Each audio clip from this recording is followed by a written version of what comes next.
ದೇಶದಲ್ಲಿ ತುರ್ತು ಪರಿಸ್ಥಿತಿ ಹೇರಿ ಜೂನ್ 25ನೇ ತಾರೀಕಿಗೆ 49 ವರ್ಷ ಪೂರ್ಣ ಆಗುತ್ತೆ. ತುರ್ತು ಪರಿಸ್ಥಿತಿಯ ಮೂಲಕ ಸಂವಿಧಾನವನ್ನ ಬುಡಮೇಲು ಮಾಡಿ ತನ್ನ ಸ್ವಾರ್ಥಕ್ಕಾಗಿ ಅಲಹಾಬಾದ್ ತೀರ್ಪಿನ ವಿರುದ್ಧ ಅಧಿಕಾರದಲ್ಲಿ ಉಳಿಬೇಕು ಅನ್ನುವಂಥ ಏಕೈಕ ದುರುದ್ದೇಶದಿಂದ ಸಂವಿಧಾನವನ್ನೇ ಬುಡಮೇಲು ಮಾಡಿ ತುರ್ತು ಪರಿಸ್ಥಿತಿ ತಂದು ವಿಪಕ್ಷದ ನಾಯಕರುಗಳನ್ನೆಲ್ಲ ಜೈಲಿಗಟ್ಟಿ ಪತ್ರಿಕಾ ಸ್ವಾತಂತ್ರ್ಯ ಹರಣ ಮಾಡಿ ಮೂಲಭೂತ ಹಕ್ಕುಗಳನ್ನೇ ದಮನ ಮಾಡಿ ಪ್ರಜಾಪ್ರಭುತ್ವದ ಕತ್ತಿಸುವಂತ ಕೆಲಸವನ್ನ ಕಾಂಗ್ರೆಸ್ ಪಾರ್ಟಿ ಶ್ರೀಮತಿ ಇಂದಿರಾ ಗಾಂಧಿಯವರ ನೇತೃತ್ವದಲ್ಲಿ ಮಾಡಿತ್ತು. ಅದೊಂದು ಕರಾಳ ದಿನ. ಅವತ್ತು ಮಾನ್ಯ ಸಿದ್ದರಾಮಯ್ಯನವರು ಕಾಂಗ್ರೆಸ್ ಜೊತೆಗಿದ್ರೋ ಇಲ್ವೋ ನಂಗೆ ಗೊತ್ತಿಲ್ಲ. ಆದರೆ ಮಲ್ಲಿಕಾರ್ಜುನ್ ಖರ್ಗೆ ಅವರು ಕಾಂಗ್ರೆಸ್ ಜೊತೆಗಿದ್ರು.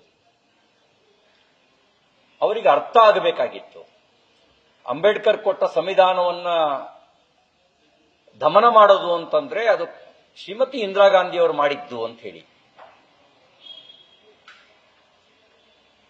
49 ವರ್ಷ ಆದರೂ ತಾನು ಮಾಡಿದ ತಪ್ಪಿಗೆ ಕಾಂಗ್ರೆಸ್ ಪಾರ್ಟಿ ಸಾರ್ವಜನಿಕ ಕ್ಷಮೆಯಾಚನೆ ಮಾಡಿಲ್ಲ. ಕಾಂಗ್ರೆಸ್ನ ಡಿಎನ್ಎನಲ್ಲೇನೆ ವ್ಯಕ್ತಿಗತ ಸ್ವಾರ್ಥಕ್ಕಾಗಿ ಏನೊಂದು ಬೇಕಾದರೂ ಮಾಡುವಂತ ಮನಸ್ಥಿತಿ ಇದೆ. ಈ ಮನಸ್ಥಿತಿ ಪ್ರಜಾಪ್ರಭುತ್ವಕ್ಕೂ ಅಪಾಯಕಾರಿ. ಹಾಗಾಗಿ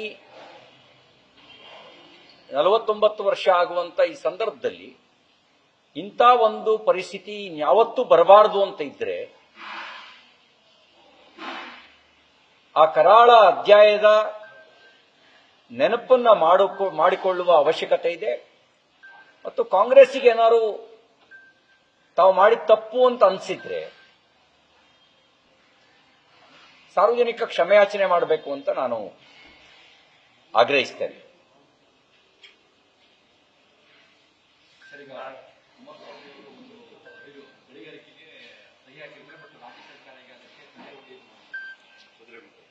ನನಗೆ ಅರ್ಥ ಆಗ್ತಿಲ್ಲ. ಅವರು ಸಹಿ ಹಾಕಿದ್ದು ಸರ್ಕಾರಿ ಸಂಸ್ಥೆ, ಕುದುರೆಮುಖ ಕಂಪನಿ, ಅದು ಖಾಸಗಿ ಅಲ್ಲ. ಅವ್ರು ಕಿಕ್ ಬ್ಯಾಕ್ ಕೊಡಲ್ಲ. ಈ ಸರ್ಕಾರಿ ಸಂಸ್ಥೆಯಲ್ಲಿ ಕಿಕ್ ಬ್ಯಾಕ್ ಕೊಡುತ್ತೆ. ಕಾಂಗ್ರೆಸ್ಸಿಗರು ಏನು ಇದರಲ್ಲಿ ಕಿಕ್ ಬ್ಯಾಕ್ ಬರ್ತಿಲ್ಲ ಅಂತ ತಡೆ ಹಾಕಿದಾರೋ ಏನು ನಂಗೆ ಅರ್ಥ ಆಗ್ತಿಲ್ಲ. ಖಾಸಗಿಯವರಿಗೆ ಕೊಡೋ ಆಸಕ್ತಿ ಸರ್ಕಾರಿ ಸಂಸ್ಥೆ ಗಣಿಗಾರಿಕೆ ಕೊಡೋದ್ರೊಳಗೆ ಇವರಿಗೆ ಯಾಕೆ ಆಸಕ್ತಿ ಇಲ್ಲ? ಅವರು ಹಿಂದೆ ಕುದುರೆಮುಖದಲ್ಲಿ ಮಾಡಿದಾಗ ವೈಲೇಷನ್ ಮಾಡಿದ್ರು ಅನ್ನುವಂತ ಒಂದು ಬಾಲಿಶವಾಗಿರೋ ಸ್ಟೇಟ್ಮೆಂಟ್ ನ ಅರಣ್ಯ ಸಚಿವರು ಕೊಟ್ಟಿರೋದನ್ನು ನಾನು ಗಮನಿಸ್ತೇನೆ. ಅದಕ್ಕಾಗಿ ನಾವು ತಡೆ ಹಿಡಿದಿದ್ದೀವಿ ಅಂತ ಹೇಳಿ. ಇಲ್ಲಿ ಖಾಸಗಿ ಸಂಸ್ಥೆಗಳೇನು ಗಣಿಗಾರಿಕೆ ನಡೆಸ್ತಾ ಇದಾವಲ್ಲ, ಅವರೆಲ್ಲ ಕಂಡೀಷನ್ ಫುಲ್ಫಿಲ್ ಮಾಡಿದಾರಾ? ಜಿಂದಾಲ್ ಕನ್ನಡಿಗರಿಗೆ ಉದ್ಯೋಗ ಕೊಡ್ತೀವಿ ಅಂತ ಹೇಳಿದ್ರು. ಎಷ್ಟು ಜನ ಕನ್ನಡಿಗರಿಗೆ ಉದ್ಯೋಗ ಕೊಟ್ಟಿದ್ದಾರೆ? ಇದು ಸರ್ಕಾರಿ ಬಹುಶಃ ಇವರು ತಡೆ ಒಡ್ಡಿರೋದ್ರೊಳಗೆ ಇವರು ಏನಾದ್ರು ಕೊಡ್ಲಿ ಅಂತ ಇರ್ಬೋದು. ಕೊಡಲ್ಲ. ಕುದುರೆಮುಖ ಗಣಿಗಾರಿಕೆ ಸಂಸ್ಥೆ ಸೂಟ್ ಕೇಸ್ ಕೊಡಲ್ಲ. ಸೂಟ್ ಕೇಸ್ ಕೊಡ್ಲಿ ಅಂತ ಏನಾದ್ರು ತಡೆ ಒಡ್ಡಿದ್ರೆ ನಾನು ಅವರಿಗೆ ಸ್ಪಷ್ಟಪಡಿಸಕ್ಕೆ ಬಯಸ್ತೇನೆ, ಅದು ಸರ್ಕಾರಿ ಸಂಸ್ಥೆ, ಸೂಟ್ ಕೇಸ್ ಕೊಡಲ್ಲ.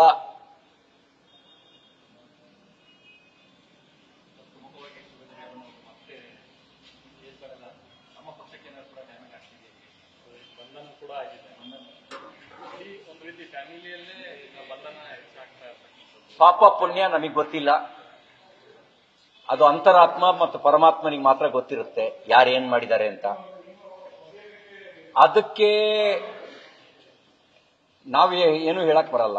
ಇನ್ನೆಲ್ಲದ ಕಾನೂನು ಎಲ್ರಿಗೂ ಒಂದೇನೆ. ಆದ್ರೆ ಪಾಪ ಪುಣ್ಯದ ಪ್ರಶ್ನೆ ಬಂದ್ರೆ ಅದು ನಮಗೆ ಸಂಬಂಧಪಡಲ್ಲ. ಅವ್ರ ಅಂತರಾತ್ಮಕ್ಕೆ ಗೊತ್ತು, ಪರಮಾತ್ಮನಿಗೆ ಗೊತ್ತು.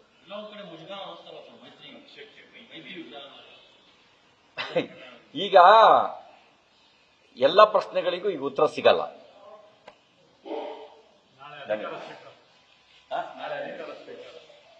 ನಾಳೆ ಅಧಿಕಾರ ಇಲ್ಲ. ನಮ್ದು ಯಾವ್ದು ಅಧಿಕಾರ?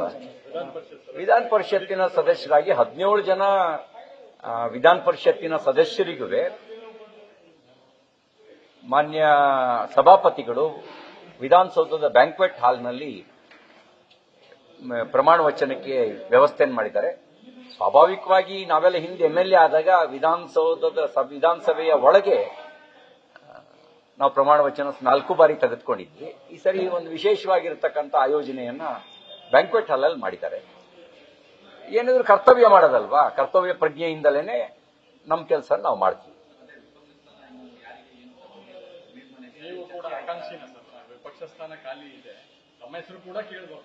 ನೋಡಿ, ಆಕಾಂಕ್ಷಿ ಎಲ್ಲ ಏನೂ ಇಲ್ಲ. ನಮಗೀಗ ಪಕ್ಷ ನನ್ನನ್ನ ಮೇಲ್ಮನೆಗೆ ಕಳಿಸಿಕೊಟ್ಟಿದೆ, ಪಕ್ಷ ಜವಾಬ್ದಾರಿ ಕೊಟ್ಟಿದೆ. ಈಗ ವಿಧಾನ ಪರಿಷತ್ತಿನ ಸದಸ್ಯನಾಗಿ ರಾಜ್ಯದ ಹಿತದ ದೃಷ್ಟಿಯಿಂದ ಜನರ ಸಮಸ್ಯೆಗಳನ್ನ ವಿಧಾನ ಪರಿಷತ್ನಲ್ಲಿ ಚರ್ಚೆ ಮಾಡೋದಕ್ಕೆ ಅವಕಾಶ ಇದೆ. ಇನ್ನು ಯಾರನ್ನ ವಿಪಕ್ಷ ನಾಯಕರನ್ನು ಮಾಡಬೇಕು ಅನ್ನೋದು ಅದು ಪಾರ್ಟಿ ಮತ್ತು ಶಾಸಕಾಂಗ ಪಕ್ಷದ ಸಭೆಗೆ ಬಿಟ್ಟಿದ್ದು, ಯಾರನ್ನ ಮಾಡ್ತಾರೆ ಅನ್ನೋದನ್ನ. ಏನಂತೆ, ಕ್ಯಾಪ್ಟನ್ ಆದ್ರೂ ಪ್ಲೇಯರ್ ಆಗಿ ಕೆಲಸ ರೋಲ್ ಇದ್ದೇ ಇರುತ್ತೆ, ಪ್ಲೇಯರ್ ಆಗಿದ್ರು ಕೂಡ ಸೆಂಚುರಿ ಹೊಡಿಯಕ್ಕೆ ರೋಲ್ ಇದ್ದೇ ಇರುತ್ತೆ. ಹಾಗಾಗಿ ಈಗ ಕ್ಯಾಪ್ಟನ್ ಆದ್ರೆ ಉಳಿದವ್ರನ್ನ ಯಾರ್ಯಾರನ್ನ ಎಲ್ಲೆಲ್ಲಿ ಆಟ ಆಡಿಸ್ಬೋದು, ಯಾವ ಸಂದರ್ಭದಲ್ಲಿ ಯಾರು ಬೌಲಿಂಗಿಗೆ ಬಿಡಬೇಕು, ಯಾರು ಎಲ್ಲಿ ಫೀಲ್ಡರ್ ಆಗಿ ಕವರ್ ಮಾಡಬೇಕು ಅಂತ ಡಿಸೈಡ್ ಮಾಡಕ್ಕೆ ಅವಕಾಶ ಇರುತ್ತೆ. ಇಲ್ಲದೆ ಇದ್ರೆ ಪ್ಲೇಯರ್ ಆಗಂತೂ ಆಟ ಆಡಕ್ಕಂತೂ ಅವಕಾಶ ಇದೆ, ಪಾರ್ಟಿ ಕೊಟ್ಟಿದೆ. ಪ್ಲೇಯರ್ ಆಗಿ ಸೆಂಚುರಿ ಹೊಡೆದ್ರೆ ಆಗ ನೀವೇ ಉಳಿದಿದ್ದ ತೀರ್ಮಾನ ನೀವೇ ಮಾಡ್ತೀರಿ.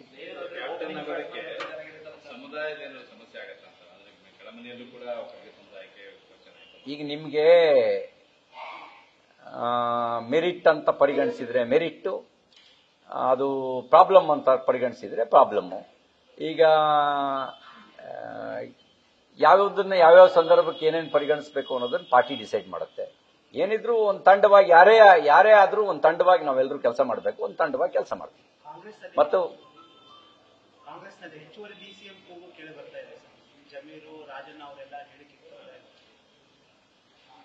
ಅದು ಕಾಂಗ್ರೆಸ್ನ ಒಳಗಡೆಗೆ ಬಿಟ್ಟಿದ್ದು ಅವರಿಗೆ. ಬೇಕಿದ್ರೆ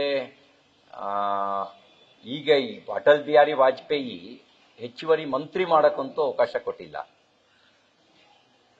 ಉಳಿದ ಎಲ್ಲಾ ಸಚಿವರನ್ನು ಉಪಮುಖ್ಯಮಂತ್ರಿಗಳು ಅಂತ ಬೇಕಿದ್ರು ಮಾಡಬಹುದು. ಅದು ಕಾಂಗ್ರೆಸ್ ಪಾರ್ಟಿಗೆ ಬಿಟ್ಟಿದ್ದು, ಮುಖ್ಯಮಂತ್ರಿಗಳಿಗೆ ಬಿಟ್ಟಿದ್ದು.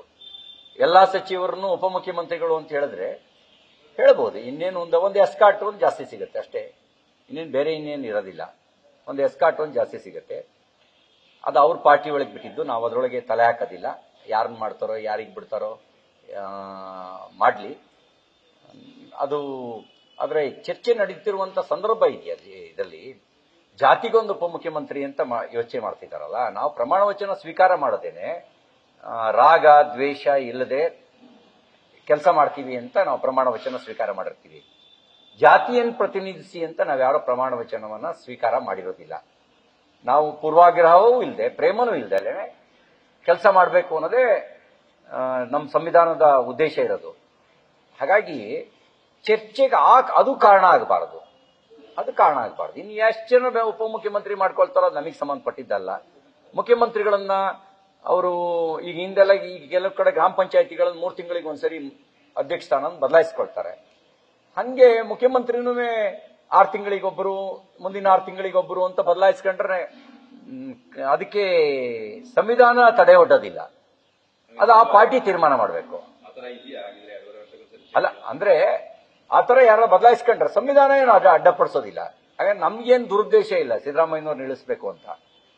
ನಾವು ಸಿದ್ದರಾಮಯ್ಯನವರು 5 ವರ್ಷಗಳ ಕಾಲ ನೀವೇ ಮುಖ್ಯಮಂತ್ರಿ ಆಗಿರಿ, ನಮ್ದೇನು ತಕರಾರಿಲ್ಲ ಅಂತಲೇ ನಾವು ಹೇಳ್ತೀವಿ. ನಮ್ದೇನು ಅವ್ರು ನಿಲ್ಲಿಸಬೇಕು ಅನ್ನೋದೇನಿಲ್ಲ. ನಾವು ಕಾಂಗ್ರೆಸ್ ಪಾರ್ಟಿನ ರೂಲಿಂಗ್ನಿಂದ ಬದಿಗೆ ಸರಿಸಬೇಕು ಅಂತ ನಮ್ಮ ಅದಕ್ಕೆ ನಮ್ಮ ಹೋರಾಟ ಇದೆ ಹೊರತು ಸಿದ್ದರಾಮಯ್ಯನವ್ರನ್ನಾಗ್ಲಿ, ಡಿ ಕೆ ಶಿವಕುಮಾರರಾಗ್ಲಿ, ಇನ್ಯಾರನ್ನೋ ಪರ್ಸನಲಿ ಟಾರ್ಗೆಟ್ ಮಾಡ್ಕೊಂಡು ನಾವೇನು ರಾಜಕಾರಣ ಮಾಡಿಲ್ಲ. ನಮ್ಮ ರಾಜಕಾರಣ ನಾವು ಬಿಜೆಪಿನ ಅಧಿಕಾರಕ್ಕೆ ತರಬೇಕು ಅಂತ ನಮ್ಮ ಪ್ರಯತ್ನ, ನಮ್ಮ ರಾಜಕಾರಣ. ನೋಡೋಣ ಏನೇನು ಯಾವ್ಯಾವಾಗ ಏನೇನಾಗುತ್ತೆ ಅಂತ ಹೇಳಕ್ಕಾಗಲ್ಲ. ಏನ್ ಬೇಕಾದ್ರೂ ಆಗ್ಬೋದು ರಾಜಕಾರಣದಲ್ಲಿ. ರಾಜಕಾರಣ ನಿಂತು ನೀರಲ್ಲ ಅಂತ ಬಹಳ ಸರಿ ಹೇಳಿದಾರಲ್ಲ. ನೋಡಿ, ವಿಶ್ವಾಸಾರ್ಹತೆ ಎಲ್ಲಿವರೆಗೂ ಇರುತ್ತೋ ಅಲ್ಲಿವರೆಗೂ ಸರ್ಕಾರ ಗಟ್ಟಿಯಾಗಿರುತ್ತೆ. ಶಾಸಕರೇ ವಿಶ್ವಾಸ ಕಳ್ಕೊಂಡ್ರೆ, ಆ ಪಕ್ಷದ ಶಾಸಕರುಗಳೇ ನಮಗೆ ಈ ಸರ್ಕಾರ ಬೇಡ ಅನ್ನೋ ತೀರ್ಮಾನಕ್ಕೆ ಬಂದ್ರೆ ಆಗ ಯಾರು ಉಳಿಸಕ್ಕಾಗತ್ತೆ? ನಾವು ಮಾಧ್ಯಮದವರು ನೀವು ಉಳಿಸಕ್ಕಾಗತ್ತಾ? ವಿಪಕ್ಷದವ್ರು ನಾವು ಉಳಿಸಕ್ಕಾಗತ್ತಾ? ಹಾಗಾಗಿ ನಮ್ಗೇನು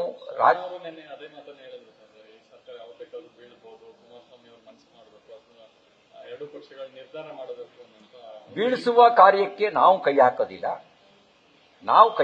ಬೀಳಿಸೋ ಕಾರ್ಯಕ್ಕೆ ಬಿಜೆಪಿ ಒಂದು ಪಾರ್ಟಿಯಾಗಿ ನಾವು ಕೈ ಹಾಕೋದಿಲ್ಲ. ನಮ್ಮ ಹತ್ರ ಅಧಿಕಾರಕ್ಕೆ ಬರುವ ಸಂಖ್ಯಾಬಲವೂ ಇಲ್ಲ. ಹಾಗಾಗಿ ಈಗ ಜನ ಅವರಿಗೆ ಕಾಂಗ್ರೆಸ್ಸಿಗೆ ಬಹುಮತವನ್ನು ಕೊಟ್ಟಿದ್ದಾರೆ. ಅಲ್ಪಮತಕ್ಕೆ ಕುಸಿದಂತೆ ನೋಡ್ಕೊಳ್ಬೇಕಾಗಿರೋ ಜವಾಬ್ದಾರಿ ಅವ್ರದ್ದಿದೆ, ಅದು ನಮ್ಮ ಜವಾಬ್ದಾರಿ ಅಲ್ಲ. ನಾವು ಒಳ್ಳೆ ಆಡಳಿತ ಕೊಡಿ ಅಂತ ಅಷ್ಟೇ ನಾವು ಆಗ್ರಹ ಮಾಡ್ತೀವಿ. ಆದ್ರೆ ಈ ಸರ್ಕಾರದ 13 ತಿಂಗಳ ಆಡಳಿತವನ್ನು ನೋಡಿದಾಗ 13 ತಿಂಗಳಲ್ಲಿ ಒಳ್ಳೆ ಆಡಳಿತ ಅನ್ನೋದನ್ನು ಕೊಟ್ಟಿಲ್ಲ. ಈಗ ಕೊಲೆ ಸುಲಿಗೆ ಅದನ್ನ ಒಳ್ಳೆ ಆಡಳಿತದ ಲಕ್ಷಣ ಅನ್ನಕ್ಕಾಗತ್ತಾ? ಹತ್ಯೆಯಲ್ಲಿ ದಾಖಲೆ ನಿರ್ಮಾಣ ಆಗೋದು, ಸ್ವಾಮೀಜಿಗಳದ್ದು ಹತ್ಯೆ ಆಗತ್ತೆ, ಕಾರಣಗಳು ಹತ್ತಾರಿರ್ಬೋದು. ಆದ್ರೆ ಕ್ರೈಮ್ ರೇಟ್ ಹೈ ಆದ್ರೆ ದ ಬೆಸ್ಟ್ ಗೌರ್ಮೆಂಟ್ ಅಂತ ಯಾರು ಹೇಳಲ್ಲ. ಈಗ ಉತ್ತರ ಪ್ರದೇಶ, ಬಿಹಾರದಲ್ಲಿ ಕ್ರೈಮ್ ರೇಟ್ ಬಹಳ ಹೆಚ್ಚಿರುವಂತ ಸಂದರ್ಭ ಒಂದ್ ಕಾಲದಲ್ಲಿ ಇತ್ತು. ಅಲ್ಲಿ ಕ್ರೈಮ್ ರೇಟ್ ಲೋ ಆಗಿ ಕರ್ನಾಟಕದಲ್ಲಿ ಕ್ರೈಮ್ ರೇಟ್ ಜಾಸ್ತಿ ಆಗ್ತಾ ಇದೆ ಅಂತಂದ್ರೆ ಇದು ಗುಡ್ ಗವರ್ನೆನ್ಸ್ ಅಂತ ಹೇಳಕ್ಕಾಗಲ್ಲ.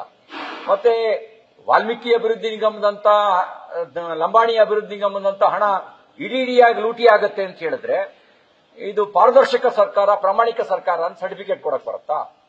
ಹಾಗಾಗಿ ಇದು ಪಾರದರ್ಶಕ ಸರ್ಕಾರವೂ ಅಲ್ಲ, ಪ್ರಾಮಾಣಿಕ ಸರ್ಕಾರವೂ ಅಲ್ಲ. ಇದೊಂದು ಕಡುಭ್ರಷ್ಟ ಸರ್ಕಾರ.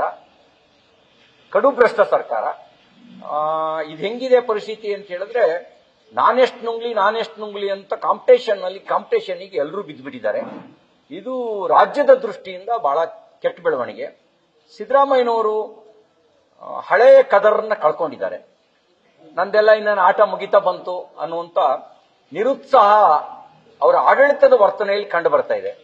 ಎಲ್ಲೂ ಹಳೆ ಕದರ್ನಾಗ್ಲಿ ಗತ್ತು ಇಲ್ವೇ ಇಲ್ಲ. ಸಿದ್ದರಾಮಯ್ಯನವ್ರು ನೀವೇ ಅಬ್ಸರ್ವ್ ಮಾಡಿ, ನೀವು ಹಳೆ ಗತ್ತು ಯಾವ ತರ ಇದೆಯಾ? ಈಗ ನಂದಿನ್ನೇನು ಮುಗಿತಾ ಬಂದಿರುವಂತ ಕಾಲದಲ್ಲಿ ಯಾರ್ಯಾರನ್ನೆಲ್ಲಿ ಸೆಟ್ಲ್ ಮಾಡಬೇಕು ಅಂತ ಸೆಟ್ಲ್ ಮಾಡಿಸುವಂತ ಆಡಳಿತ ನಡೆಸ್ತಾ ಇದ್ದಾರೆ ಹೊರತು ರಾಜ್ಯದ ಹಿತದ ಆಡಳಿತದ ನಿರ್ಣಯ ಮಾನ್ಯ ಮುಖ್ಯಮಂತ್ರಿಗಳ ಈ 13 ತಿಂಗಳ ಆಡಳಿತದ ಅವಧಿಯಲ್ಲಿ ಒಂದು ನಿರ್ಣಯ ತೋರಿಸಿ. ಇದು ಜಾಬ್ ಕ್ರಿಯೇಟ್ ಮಾಡುತ್ತೆ, ಇದರಿಂದಾಗಿ ರಾಜ್ಯಕ್ಕೆ ಅನುಕೂಲ ಆಗುತ್ತೆ, ಇದರಿಂದಾಗಿ ಲಕ್ಷಾಂತರ ಎಕರೆಗೆ ನೀರಾವರಿ ಸಿಗುತ್ತೆ ಅನ್ನುವಂಥ ಒಂದು ನಿರ್ಣಯ ತೋರಿಸಿ. ಅಥವಾ ಈ ಒಂದು ಪಾಲಿಸಿಯಿಂದಾಗಿ ಆಡಳಿತದಲ್ಲಿ ಪ್ರಾಮಾಣಿಕತೆ, ಆಡಳಿತದಲ್ಲಿ ಪಾರದರ್ಶಕತೆ ಬರುತ್ತೆ, ಒಂದು ನಿರ್ಣಯ ತೋರಿಸಿ. ಭ್ರಷ್ಟಾಚಾರಕ್ಕೆ, ಕೊಲೆಗೆ, ಆತ್ಮಹತ್ಯೆಗೆ